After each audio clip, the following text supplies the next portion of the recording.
आपण आज गवार भोपळा भाजी बघतोय।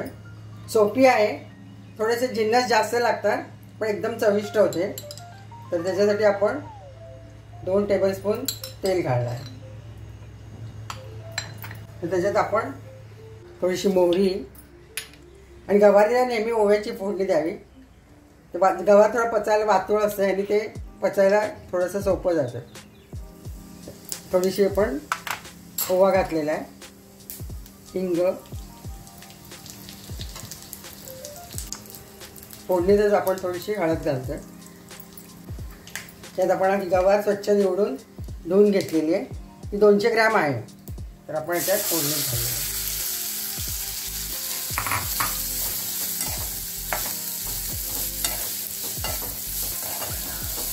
तर ही अगदी सोपी भाजी आहे, तशी तुम्ही केव्हाही करू शकता आणि ही श्राद्ध पक्षाला पण करतात।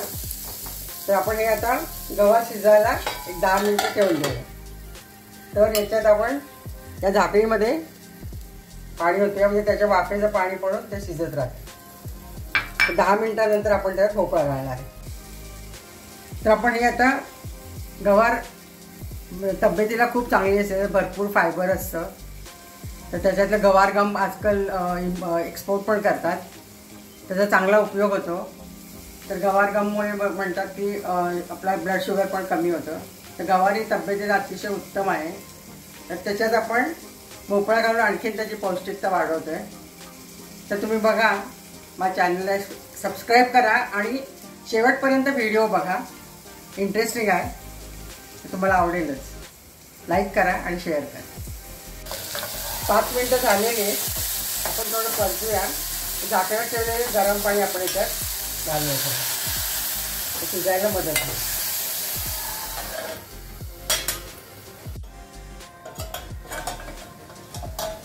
त्या झाकणावर आपण पाणी ठेवलं, त्या वाफेचं पाणी पडून ते मऊ व्हायला मदत होते, भाजी शिजायला। तर आता आपण 10 मिनिटं झालेली गवार घालून, तर आपण भोपळा घालू। 200 ग्रॅम गवार होती, 100 ग्रॅम भोपळा आहे।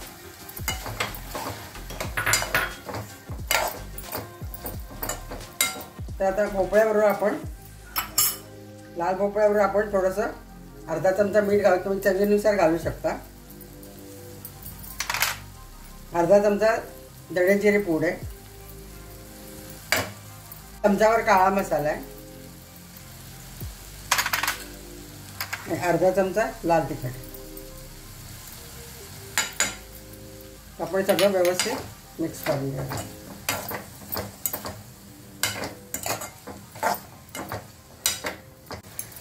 दहा मिनिटं गवार शिजवल्यानंतर आपण भोपळा घालून एक 5-1 मिनिटं ठेवले। तर भोपळा शिजलाय की नाही बघूया।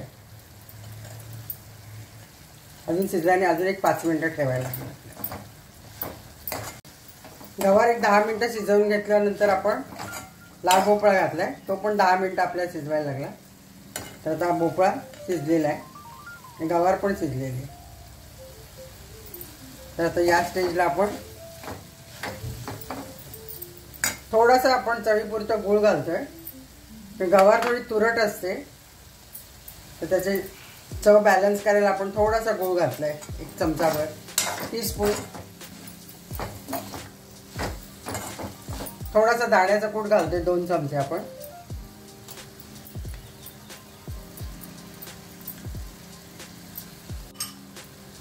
थोडासा नारळाचा चव घाल, थोडा आपण नारळ वरती सजावटीसाठी ठेवूया।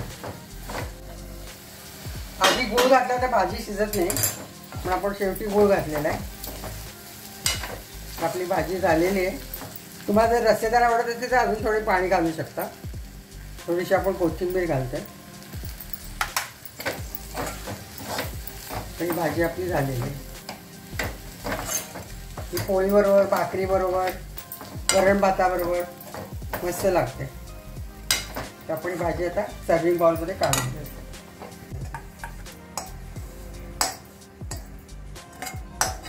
त्याच्यावर आपण थोडंसं ओलं खोबरं घालूया, थोडीशी कोथिंबीर।